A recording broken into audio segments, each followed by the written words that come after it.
very warm welcome to all you watching Channel 405. This is ANC Decides. I'm Lise Homokwanane.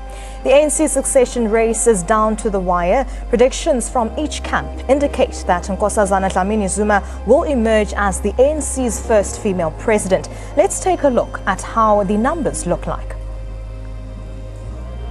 Both Nkosazana Dlamini-Zuma and Sir Ramaphosa's camps predict that the ANC is set to elect its first female president in 105 years. Ramaphosa camp's figures suggest that the deputy president will lose the election by a mere 80 votes, while Dlamini-Zuma's camp predicts a lead of over 600 votes.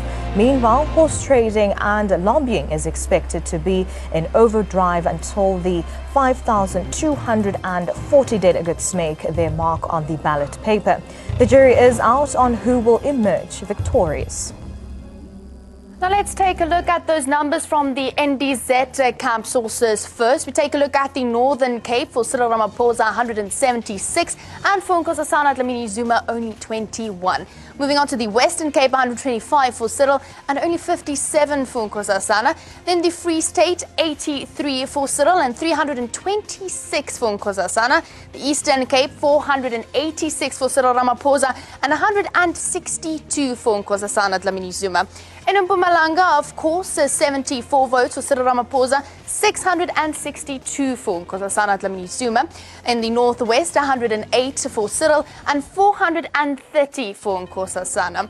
Also, now moving on to Gauteng, 438 for Cyril and only 17 for Nkosazana Dlamini-Zuma. In Limpopo, 449 for Cyril and 194 for NDZ. Then KwaZulu-Natal, 174 there for Cyril Ramaphosa and then 696 for NDZ. The total branch votes there for Cyril comes to 2,113 and then for NDZ 2,613. Moving on to the leagues now, the ANC Women's League there, 0 votes for Cyril Ramaphosa and 60 votes for NDZ. The ANC Youth League also 0 for Cyril Ramaphosa and again 60 for Nkosazana Dlamini-Zuma. And then the Veterans League is a bit of a split, 20 for Cyril Ramaphosa and for NDZ only 10 votes. Moving on now to the PEC in the Northern Cape, we have 27 for Cyril and 0 for Nkosazana Dlamini-Zuma. In the Western Cape, we have 27 for Cyril and also again 0 for Nkosazana. The Free State, of course, has been nullified, so there's no votes coming from there. The Eastern Cape, 27 for Cyril and again 0 for Nkosazana. Mpumalanga, 0 for Cyril and 27 for Nkosazana. Then the Northwest, 0 for Cyril once again and 27 for Nkosazana.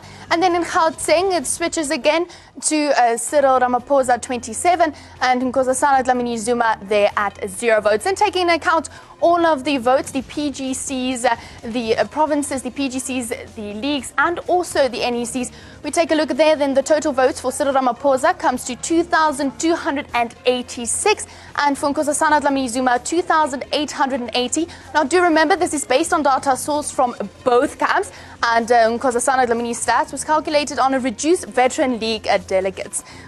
Now let's take a look at the numbers from sources close to the CR17 camp. We start there with the Northern Cape province. The votes there for CR17, 163 and for NDZ 34. Now the delegates and nominations, CR17 at 154 and NDZ at 11. Moving on to the Western Cape, we can see the votes there for CR17 at 98 and for NDZ 84. Moving on to the nominations, it's 121 for the Western Cape for CR17 and then only 13 for NDZ. In the Free State, 79 votes for Cyril, CR17 and then 330 for NDZ. And then the nominations in that province is 44 for CR17 and 208 for NDZ.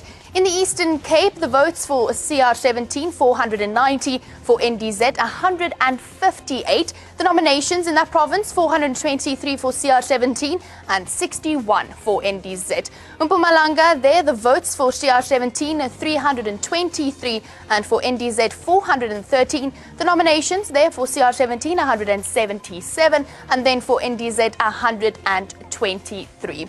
Moving right along the Northwest, the votes there 72 for CR17 and for NDZ 466 votes. The nominations there, CR17 at 45, NDZ at 291. Next province there, Gauteng, the votes for CR17, 371, and for NDZ, 137. Now the nominations there for CR17 is at 374. The nominations for NDZ and Gauteng is 64. Limpopo there, the votes for CR17, 539, for NDZ 104, and then the nominations there from Limpopo for CR17, 391, and for NDZ 104. The last province there, the KwaZulu-Natal at 268 votes for CR17, and for NDZ 602 votes. The nominations 193 for Cyril, and then for Nkosazana Dlamini Zuma 433. So the total of the provincial comes down to votes. CR17 at 2,403, and then NDZ at 2,328. We take a look at the nominations there for CR17, it's 1,862, and then for NDZ, 1,308.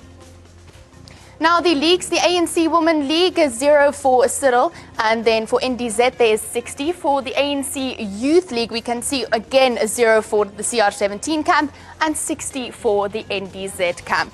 Then the ANC Veterans League there, 23 for CR17 and 37 for NDZ. Now let's move along to the next PECs, right? So Northern Cape for CR17 we have 21, for NDZ only 6. In the Western Cape, 12 for CR17 and 15 for NDZ. The Free State, of course, was nullified, so there will be no votes coming from there. The Eastern Cape, CR17 at 23 and then NDZ at 4. Mpumalanga 13 for CR17 and NDZ at 14, so not a big split there. The Northwest 1 for CR17 and then only 26 for NDZ. In Gauteng there's 24 for CR17 and then a 3 for NDZ. The piece is there, Limpopo is at 23 for CR17 and then 5 for NDZ. Also, KwaZulu-Natal was nullified, so there is no votes there. The NEC is at 35 for CR17 and 51 for NDZ. The grand total, this is quite interesting there. They do propose a win for NDZ. So we can see that Cyril Ramaphosa is at 2,577 and NDZ it is 2,609. And right now, I'll be tossing over to my colleague Mfundo Mabelane, who is at the Nasrec studio over there.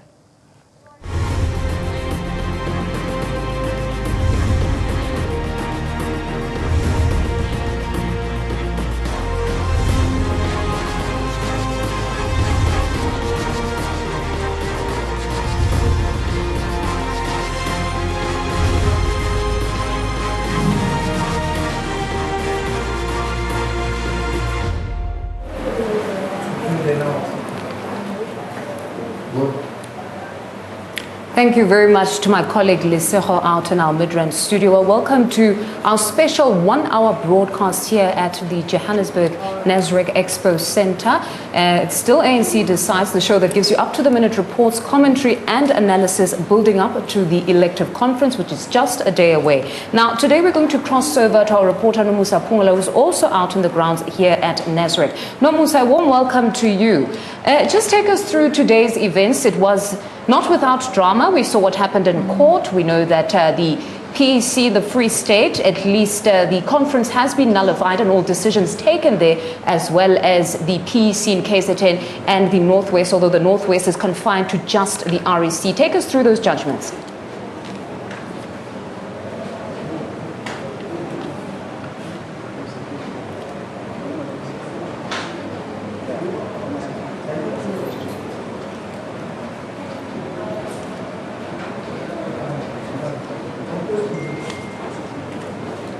Well, good evening, Fundo, and good evening to our viewers. Good evening, Fundo, and our viewers, of course. Just to take you through what happened today, we saw in the morning Gwede Mantashe giving a brief of what is going to happen during the conference, explaining that the African National Congress is ready for this conference and they are not going to tolerate any disruptions, as we saw that there is a high security level here at the conference venue. But however, with all these court cases that that happened during the day. When we spoke to Gwede Mantashe earlier on this morning, he mentioned that they will not have much effect on the conference that is going to take place here this weekend, mainly because the BGMs for the national conference were held separately when he was referring to the Bujanala conference court ruling. But also he mentioned that with the KZN court case as well, it only affected the 27 members of the PEC, which will then subsequently not be able to participate as in their capacity as PEC members. However, those that were elected in their BGMs as branch delegates, they will still be able to participate fully in the conference as well as vote in the conference for their preferred candidates. We also understand that the KZN PEC has started with the appeal process of today's judgment that nullified their conference that took place in 2015. Also the fact that there was an order that was granted for them to appeal, they appreciate that. However, they are saying that these court cases are undermining the processes of the African National Congress. They cannot lie low, they are going to appeal it, and they are very much ready to participate in this 54th conference that is set to take place from tomorrow. So as we can tell right now, Fundo, is that everything is in order. The ANC is ready for their conference to kickstart tomorrow. We await to see on Sunday, as the SG had said, that the results will be announced on Sunday. However, when we look at all these court cases and all those that have been barred, by the words of some of the judges, have been barred to participate in this conference. For example, the Bujanala region, the 38 branches that have been affected to participate in this conference. Mr. Gwede Mantashe, rather, the SG, said that it is said that you will have a court having to say that there are members of the African National Congress that are barred to participate from activities of the organization, which they join voluntarily, which is something that is uncalled for in the ANC. It's something that cannot be allowed. So therefore, they will be, as the African National Congress, appealing that judgment of the Bujanala court case. However, as I have said, Fundo, is that the KZN has already started the ball rolling. They are already appealing the case. So which we wait now to see whether they are going to participate in their capacity as PEC as they are appealing this judgment, or the judgment will remain and subsequently they can only participate as branch delegates.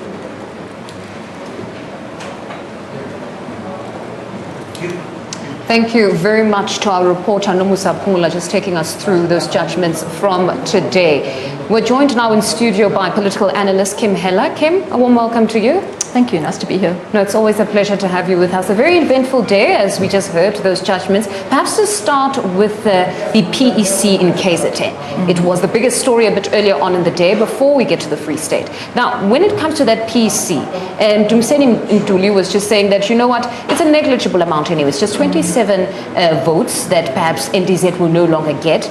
But beyond that, those disgruntled members who had been calling for that PEC to be disbanded still maintain that they did damage nevertheless. They stayed on as a PEC because they wanted to somehow influence the outcome of the BGMs. What's your take at this point? Well, I think it's very unfortunate that we have the spate of court action. Not that that shouldn't be an avenue of dispute resolution for ANC delegates, but it seems to be being used as an instrument of factionalism rather than as dispute resolution. And it's actually contradicting some of the internal findings of the dispute internal mechanisms within the party. So I think what's happening is that the court action and the late litigation in particular is lending a very damaging component to this conference. I think there's a lot of confusion and is going to cause further delays, further disruption, and further chaos, which is hardly what this conference should be pushing. In material terms, I don't think the 27 is going to be that key. And bear in mind that most of those PEC members have been nominated as ordinary branch members, so their voices will still be heard. And we have some important voices there. But what about those disgruntled members that say we fail to get the point, we're missing the point, that we may talk about this negligible number, the 27, but to say when they called for the disbandment of that PEC, it was before the BGMs were to sit. So so they felt there was damage that was done there, and some of them are even questioning the outcomes of the PGC itself, because it went on to give us the numbers from the BGM. So would you say there possibly was damage done and they really don't care about the 27, or everything went as it should? Well, I think the whole process looks like it has some contamination, and we need to understand when that has crept in. Because why are these challenges happening so late in the day, and why weren't they resolved before? And why were these not done sufficiently sorted out by the SG's office way before the conference? So where the contamination comes in and where the bias comes in is quite difficult to discern at the moment. All I know is that with this uncertainty coming into this very important conference now, it just distills any credibility that the ANC is trying to establish over its national conference. Now we cross over to our reporter, Calden Umu, who has a better job than some of us. She's already mingling, all set up where the gala dinner is set to take place. Calden, a warm welcome to you. What exactly is happening on the grounds on your side at this point? Yes, thank you so much, Mufundo. You can see me merging with the red carpet and my red blazer here. But at this given point of time, it's just the security that's here doing their last touch up before the gala dinner that is expected to start around 7 p.m. We were inside the hall, beautifully decorated. There were some last-minute rehearsals that was taking place. This is the exact location, Mufundo, where the delegates will be entering from. The VIPs, the ANC members, business leaders from the industry, as well as foreign delegates. We are told that they will be here. Heavy security of SAPS, as well as the securities that ANC has arranged, Mfundo. The welcoming remarks, we are told, is going to be opened by ANC Treasurer General Zweli Mkhize, and of course the keynote address is going to be delivered by President Jacob Zuma himself. Of course, just a day before the elective conference, Mufundo, everybody is doing their last-minute maths on what's going to happen with the court judgments, back-to-back court judgments today. But the hall is set here, the stage is set, all is ready to go. You heard the ANC SG himself saying that nothing is stopping the ANC 54th National Conference from starting tomorrow. So we are here waiting for the delegates. As soon as they start arriving, we will be getting the first few interviews with them. Back to you right now. Calden, but just beyond this, a quick one. I'm sure you've been interacting with those delegates that have been making their way to Nasrec. Is it that jovial atmosphere at this point? Because we saw what happened in June when we went to the gala dinner. Everybody was in high spirits, and this time around there's a lot at stake. So are you also feeling that jovial mood that we saw then, or it's a different mood? Definitely, actually, Mufundo, what people were expecting that, it's going to be still tense. But people are excited. They say, especially with the results of the, running presidential hopefuls of Dr. Nkosazana Dlamini Zuma, as well as Deputy President Cyril Ramaphosa, the numbers being so close. They say this has just, made the conference even more exciting. They don't know what to expect. They say they are very close. And it's not just that. They're saying, just before the elections that's in 2019, this is the time, despite ANC having to go through a lot, especially the last few years, and also with the lower number of the general elections that they suffered, ANC, they said this is the time where they are expecting all the ANC members to come from all over the country, from the branches, and sit together and then emerge united once again. Yesterday, while we were doing a roundabout here exactly at Nasrec in the main hall, where the main action will be taking place, you saw SG stating that, this is going to be the most robust, most open, most engaging national conference that ANC ever had. Therefore, people are actually excited. Just off the record, when we talk to them, they say, we're excited to see what's at stake, what's going to take place. Of course, with today's judgment that my colleague earlier gave a very clear view on what is going to take place, whether or not Dr. Nkosazana Dlamini Zuma is now, 20 27 votes, she's going to lose out on this 27 votes or not, but people are excited. There was music playing earlier inside, but right now, currently, we all have been asked to get out because of the last final sweep inside the house. The security is very tight here. So, as everyone says, let's wait for the day. That's tomorrow. And this evening, they're just going to enjoy the gala dinner where I said the delegates, foreign delegates, business leaders, ANC top brass are expected to attend this, along with, let's not forget, the hardworking journalists. So back to Mfundo as of now. Thank you very much to our reporter, Calden Umu, who's out at the gala dinner entrance. Kim, your take on everything thus far. We still keep hearing of unity, that the ANC must emerge united beyond Nasrec. But it is a very tight contest at this point. Very tight. A lot has been said, back and forth on all camps. So this possibility of unity, is it really there? I don't think so. And I think despite the president's attempt to push unity amongst the presidential candidates 2 weeks back, I don't think some of those candidates have fully honored that. And we're seeing possibly an even greater level of disunity and personal attacks in the last 2 weeks than we have throughout the campaign. And in my column today in the New Age, I actually said that I think unity at this conference is probably as likely as Matthew Pauser winning the election. So perhaps I think it's not going to happen. And it's unfortunate because on the day of reconciliation, which is when the conference begins, we are possibly seeing the greatest fragmentation we ever have in this organization. So I don't think there's much chance for unity. I think we're seeing a lot of discord, and I don't know how that's going to be resolved. And then on to the numbers. I mean, just the graphics that we saw there, obviously not verified, but from the various camp sources. It seems on both sides.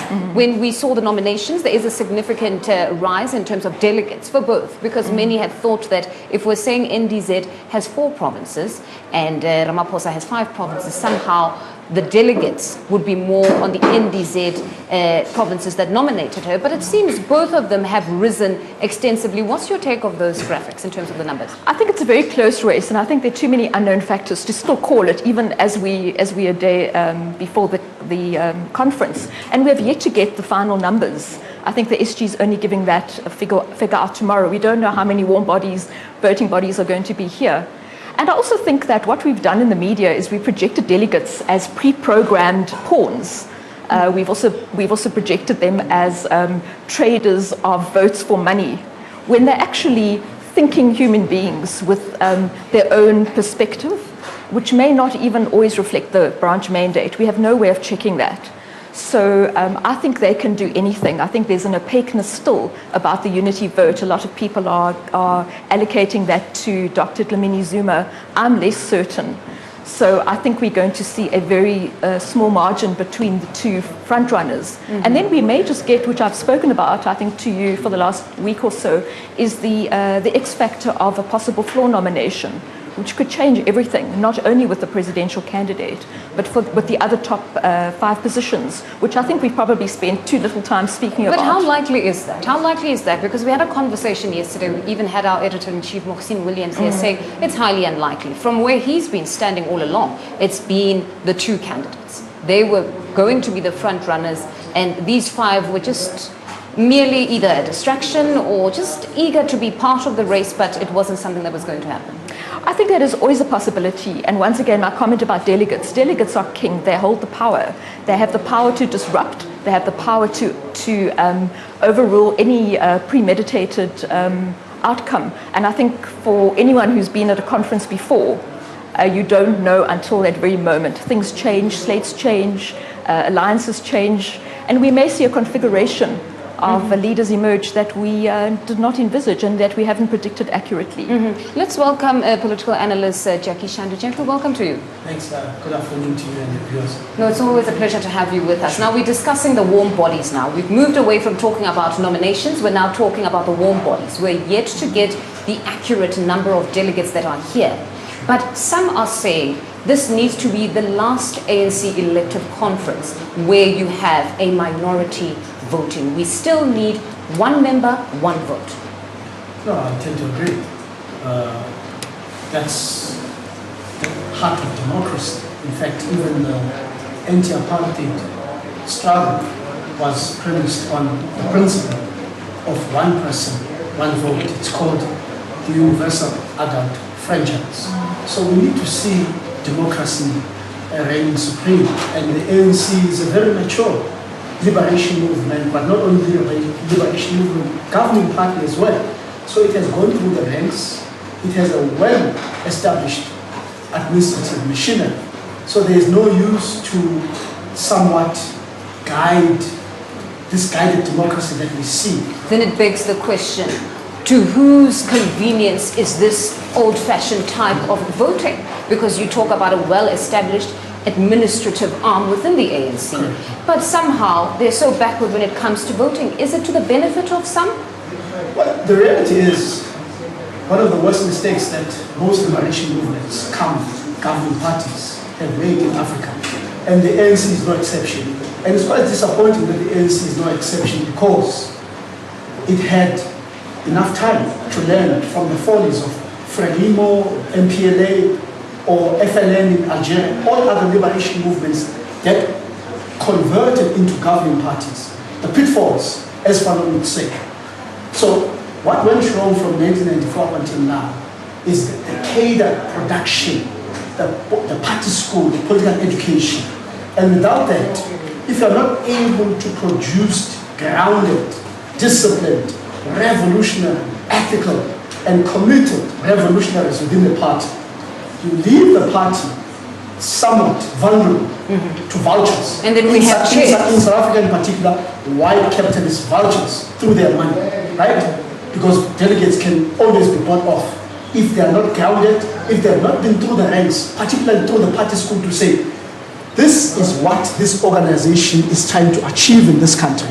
And therefore, there will be these kinds of forces that try to buy you out, try to deflect your attention from the real core. If you don't take your cadres through that, it's going to be different. You see, Zimbabwe is an interesting case because whatever happened, it showed that we are dealing with a people with a very solid ZANU-PF, even in terms of ideological orientation. Otherwise, Mugabe would have been dragged through the streets of Harare like the Libyans did in Zimbabwe. It didn't happen because you still have very strong cadres, very strong party discipline and consciousness within the rank and file of ZANU-PF. That's what we lack in South Africa. That's why the ANC remains so vulnerable to counter-revolutionary, reactionary forces. But Kim, there have been talking about political education of late. I know with our last interview with the Secretary General, Gwede Mantashe, we spoke about perhaps vetting the cadre. Because here you've got people that are joining the ANC now for their own self-enrichment. It's become that. Some are there genuinely to change the lives of ordinary citizens of the country. But some have seen it as an opportunity to somehow become rich. Sure. So what happens in the instance where now you have genuine cadres, but you also have the ones that are dubious characters?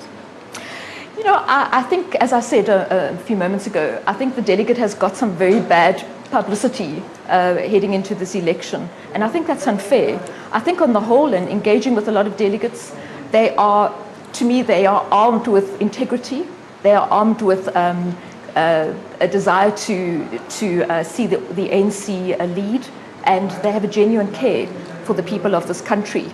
So I think we must be very careful to treat them as a homogeneous unit or as a unit that is more interested in financial gain or monetary gain or position, because I do not believe that reflects the body of the ANC delegate. I think where the problem is creeping in rather is in a leadership capacity, because there has been, you're correct, there has been too little political education that seems to have been allocated to a key leader in the ANC who perhaps has not done that as commendably as he should do.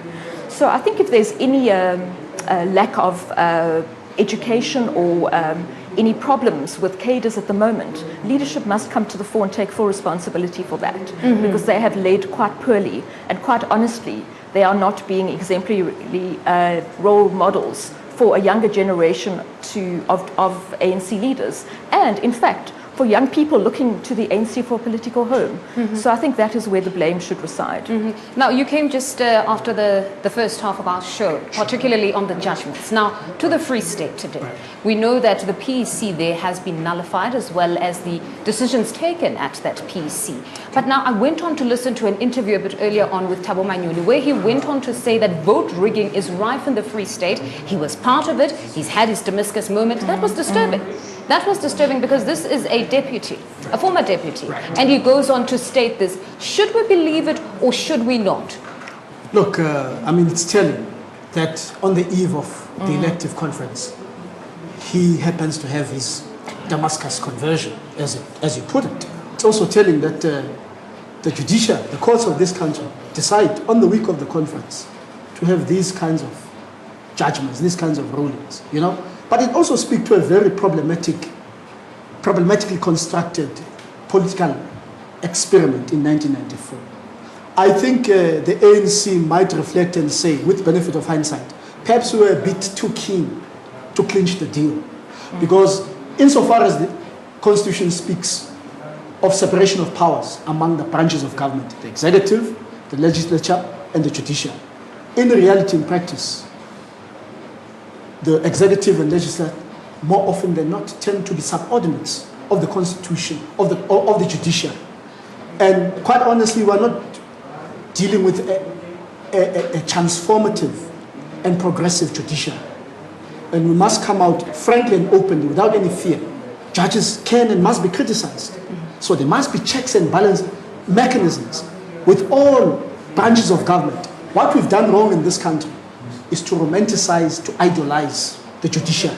Well, that is a debatable conversation, because we heard even with the Northwest Chair, Supra, he's gone on to say we've got to abide by the judiciary, we've got to actually abide by those judgments and do as they say. So meaning there are some, even within the ANC, that are pretty much satisfied with the judiciary in the country. That's his view, and it's very easy to say, it's very easy to agree with an outcome that sometimes favors perhaps your positionality in any particular situation. But what position does he hold? Well, I don't want to go there and speculate. However, I want to say, on a broader scale, beyond this particular these waves of judgment throughout the week, we need to go back, particularly as the black majority in this country, and ask ourselves, is this constitution, has it served us? Have we achieved anything through a supposed independence judiciary that has been nowhere to be seen in the advancement of economic transformation? But we've got to zero in on the problem, and that's what Mkhweng went on to say, that they're open to criticism, but you've got to zero in on the problem. That as and when there's an incident, let's address it on a case by case, but they're open to criticism. So when we say broadly, the Constitution hasn't served us, what exactly do we mean? We mean that we need to take stock, right? That's what we need to do. We've had this institution, the judiciary and the Concord in particular, for more than 2 decades.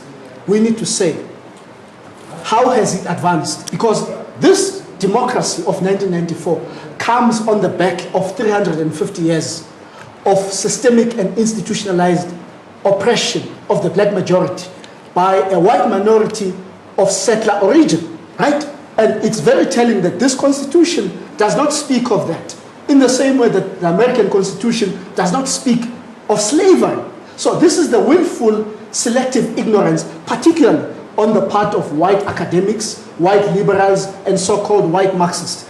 This is a conversation that black people need to have and say, this democracy, whether through the executive, through the legislature, through the judiciary, has not served us. In fact, the white minority settlers have consolidated their gains. They've become richer.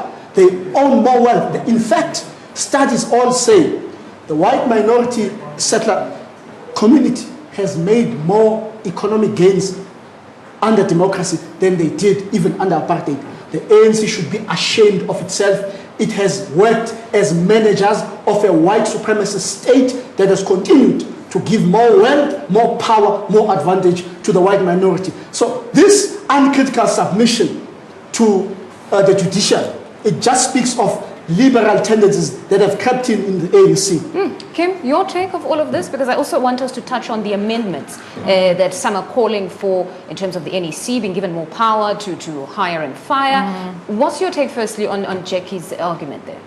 Well, I think the judiciary is an organ of democracy and it should work according to that without fear and favour. And I don't think we must dismiss it when it's not working in our favour. It's never worked for black people, to be quite honest. Yes, and I think that I agree with you, and I think that is a part of a broader discussion, and I share your sentiments completely. Sure. But I think taking it back to the ambit of the electoral conference, which is the theme of today's discussion, I think the judicial outcomes need to be looked at and interrogated to be seen whether they're working, as I said in the beginning, as an instrument of voice for dissatisfied delegates, or whether it's an instrument of factionalism and injustice. This phenomenon of selective morality, as I said, is problematic. I think it begs the question too, is whether the internal procedures and organs within the ANC are working for ordinary delegates. Because if they are not finding relief within their own organisation... That's when they head to court. And then they have the right to do that. I may not agree with the outcomes of the court case, but we do have to respect them. What worries me, though, is why that is in direct contravention of what the SG and the ANC is saying, because there shouldn't be that sharp contradiction. And those are the questions I think we should be asking about But then the a more litigation. pertinent question is the implication of these judgments, particularly if we start with the Free State, on the conference that starts tomorrow. We've got 27, the PEC has 27 votes. They won't be able to participate. We've got the issue with the branches, the 29 branches, they were ordered to rerun.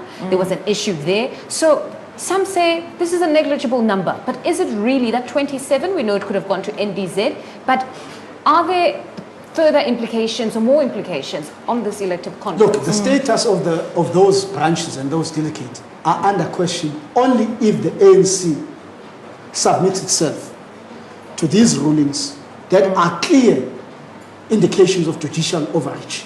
We have a body politic that is more and more now being run in the courts, and it shouldn't be allowed. For me, this is the argument that Kim was raising, that perhaps the internal processes to deal with some of these disgruntled members when they bring some of their grievances, maybe there's poor management of these issues where people then exercise their right to have their matters heard in court. So do we not start with fixing, or at least the ANC, does it not start with fixing the problems internally in terms of how they go about dealing with people's grievances? The problems are political, and you can't address them legally, because the courts come with a very narrow lens, legalistic lens of the law.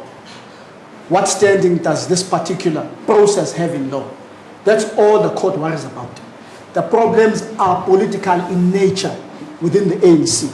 But politicians must subject themselves to the Constitution, is it not? Because many have argued that it is an autonomous body, but nevertheless, you may be an autonomous body, but you function within this country. So nevertheless, if you deviate from our Constitution... The greatest challenge with the ANC, fair enough, I take the point. The greatest challenge is that the ANC itself is now infiltrated throughout its ranks by agents of white supremacy and white monopoly capital.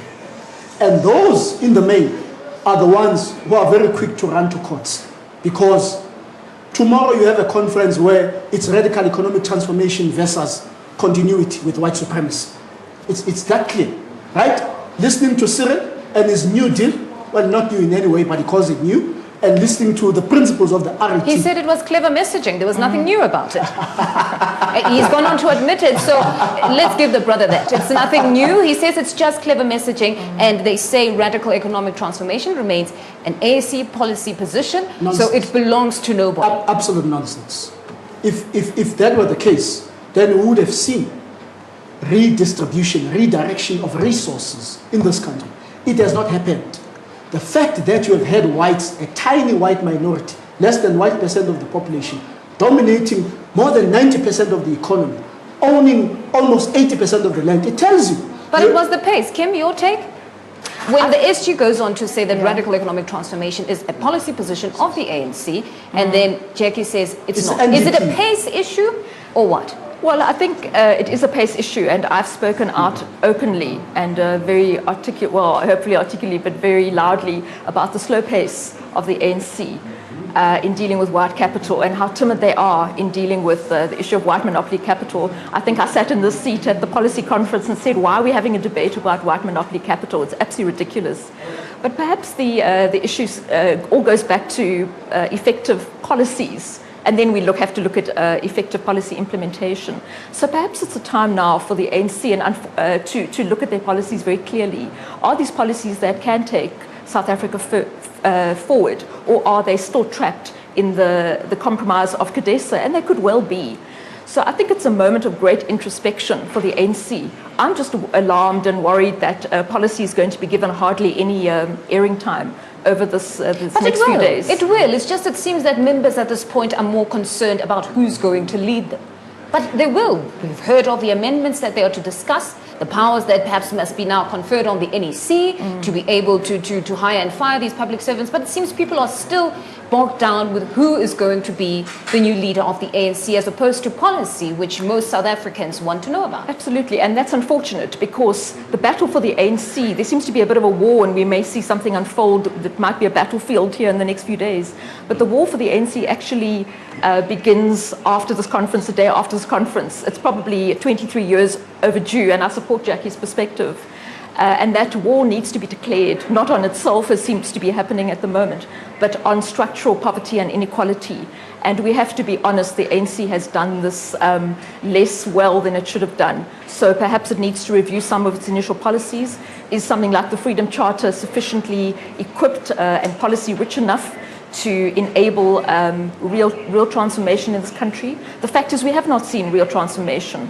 And that's why if there's any wish that I have of this policy conference, it's that RET comes out as the winner. Land return without expropriation comes out as the winner, as does something like free education. And if that is not given fair airing by Wednesday, I think the ANC is in trouble. Jackie, in terms of the media, our coverage, we've seen a lot of reports where, I stand corrected, where I saw that with these front runners, both of them did economic transformation, but it seemed that when one spoke of radical economic transformation, the markets didn't react. And then when we had NDZ speak of radical economic transformation, it seemed that the markets reacted negatively. But both of them were talking RET. So I don't know if we live in an era where it's not just what you say, but who says it. Sure. First, let's correct one thing. The ANC since 1994 has never adopted any progressive radical economic transformation document or macroeconomic strategy and then implemented it in terms of, it has never happened. 1994 comes, then you have this IMF neoliberal coup led by Thabo Mbeki, Tito Mboweni, Alec Ewing, and the crew of Wall Street, right? That speaks to liberalization of the economy, privatization, that speaks to deregulation of the markets. Then it becomes the disaster that it had been, because these were self-imposed structural adjustments that had destroyed many economies of the African continent as far back as in the 80s. How the ANC in the mid-90s could move in that trajectory, only God knows. From GEAR to ASGISA to a new growth path, now they call it National Development Plan, NDP. Useless, nonsensical, undecisive, neoliberal. But if we started with the RDP, if we started with the RDP there was an intention to redistribute. That's why the focus was there. That's and then when they moved coup. to GEAR, then many saw that observation that we're moving towards being participants in the broader economy. So we're moving away from this redistribution where let's address the issues of black brothers and sisters. Absolutely correct. In fact, at that moment, that is when Thabo Mbeki became the enemy of both COSATU and the SACP, the key alliance partners within the ANC alliance, because they said, but this policy shift is actually going to make sure that the haves get more and the have-nots but how do we strike a balance, lose more. Kim, how do we strike that balance where we want to appease the business sector because we want to grow this economy, but we also want to address the injustices of the past? We want to make sure that as this economy grows, everybody participates in this economy. How do we strike that balance? Well, I'm not sure if there is a balance, and I think the ANC over the last 23 years, bearing in mind that it had a huge Goliath legacy of structural disempowerment of the majority of black people through the apartheid and colonial legacy. So let us bear in mind it had this huge burden. But that being said, the ANC has not necessarily put the black child first, and the time is now. If they don't, they could be a casualty of the 2019 election. So if we have to balance things, I don't know that we have time for a balance anymore. Young black people are disgruntled. Their circumstances haven't changed as much. And I think it's time to prioritize black interests in this country way ahead of business. I think we often act, and the ANC in particular, acts as if business is in control, as if the ANC is not in control. Right. If they are the governing party, they must tell business what to do. At the moment, it feels sometimes like business, particularly white business, is bullying the ANC. And I think that paradigm has to shift significantly. And until that does, I don't think we are even looking at the path of economic liberation in this country. Absolutely. If I may just add, you know what, that makes that difficult for the ANC, because political parties, the state in every country, I mean, look at Putin. When there are problems, economic problems in Russia, Putin commands Russian oligarchs, calls them, they meet with him, and he gives them instructions. He says, these are not your resources. This is not your economy. This economy belongs to the people. You are not going to lower wages. You are not going to go and divest and all those things. This is how we're going to move forward. What makes the ANC leadership almost completely incapacitated to call white monopoly capital to order is that the vast majority of ANC leaders are puppets, are agents of white monopoly capital itself. They get unethical money, they accumulate unethical wealth through very dodgy deals. If you were to go, start with the top 6, go to the NEC, and go and investigate the wives of NEC members, the wives of top 6 officials of the ANC, and the empowerment deals that they've been part of, you will then understand why the ANC as a whole is almost incapable of taking radical pro-black decisions, because you have the same so-called leaders of the black majority eating from that dirty, corrupt white table of well, the at the very sector. least, we're here at Nasrec, and the ANC has to decide again. Whatever problems that the ANC has gone through, they have that opportunity now to renew themselves, to get back onto that trajectory that they were meant to go on. And I don't know, your take? Who's taking it this time around? Just given the numbers that we've been showing throughout the week. It moves from one NDZ emerging victorious, and then it's Cyril Ramaphosa emerging victorious. The latest, it seems that NDZ looks like she's going to take it. But what's your take? Sure. Look, the fact of the matter is that you have a media fraternity in South Africa that is dominated by white corporate ownership and interests. So it's no surprise, even the kind of reporting in terms of who it favors, because we know, I mean, Peter Bruce, editor of one of the top white media institutions in this country, has gone on record in public to say, I'm with Ramaphosa. So that alone gives it away. But it is a close contest, although Sure. I'd like to believe that media houses shouldn't endorse any candidate, but beyond that, journalists as well. Right. Whatever you're going to prefer in your household is okay. It's your own choice at home. But as for the race itself, Right. it still seems too close to call. It But is. your take, do you see CR17 taking it, or it's NDZ? No, I think NDZ is going to take it. I think for once in a very long time, 1994 was supposed to be the moment of liberation. We were sold a dummy. The ANC took the country and the economy back to the white minority. This is the only opportunity we had, as spelled out by the RET principles, which must immediately turn into policy. RET is not yet a policy. So let's be clear about that. So she's going to take it because you believe her message at this point is necessary. Resonates. But Absolutely. the numbers, does she have the numbers? Numbers look good, despite what the media has been saying.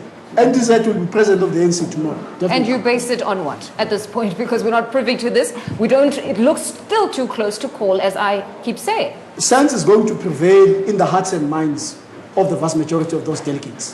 That there cannot be pawns in a white supremacist game for so long. From 1955, when the whites coerced the ANC leadership to adopt the so-called Freedom Charter that said this country belongs to them as well when they had stolen it through violence. It can't keep happening, the same thing over and over. Whites can't win forever. At some point, the blacks will have to take back their country and make it as they wish. This is a country that belongs to black people. There's no contest about that. But many would argue that statement, Jackie, if we're going to say that South Africa is a country that belongs to black people, because the Freedom Charter doesn't say so. Well, it belongs to all of us, whites, blacks, and Indians. So your position, my brother. Well, Kim, your take on the winning slate. Who do you see taking it in terms of the numbers that at least we've broadcasted? I personally think it's too close to call. Previously, I did call in 2007. I said President Zuma, and people looked at me as if I was crazy. I was correct. I think this time around, there's been so much noise from the media that it's confused us all. But we must also remember that they called the Trump election completely incorrectly. And I think he humbled and dummied a lot of the finest pollsters and media pundits in the world. I think it's very close. I still want to watch the psychological warfare that I think we're going to see over the next day or so in these Hello halls. I think that could actually swing some of the votes. I'm still not certain, as I've said, on the unity vote. I'm convinced that we're misreading at least a fraction of that vote. And I'm still pushing the floor nomination as a possibility that may unravel some of the positions. I think it's very close, and I think these legal challenges are making it even more fraught in terms of calling this outcome. Mm-hmm. Just closing remarks from your side, Jackie? Look, as I said, RET, Radical Economic Transformation, now or never. And if the ANC, through the way that the delegates vote tomorrow, rejects that call, it may as well kiss 2019 goodbye. Mm-hmm. Because that is going also to give, particularly the EFF, which in my view, perhaps is the only party that sits on the left of the ANC as we speak, a major political party. We have the DA, COPE and others on the right of the ANC. They want to push the ANC to the right. Mm-hmm. How many you have puppets like Terra Lekota that even want to rewrite history and say, no, the whites bought the country, they didn't steal it. You know, you have Posas also in the ANC, a puppet of Bures in Mpumalanga, so going to help. We need a radical economic transformation trajectory that must start tomorrow. An interesting take. Panel, thank you very much for joining us on ANC Decides. Until next time.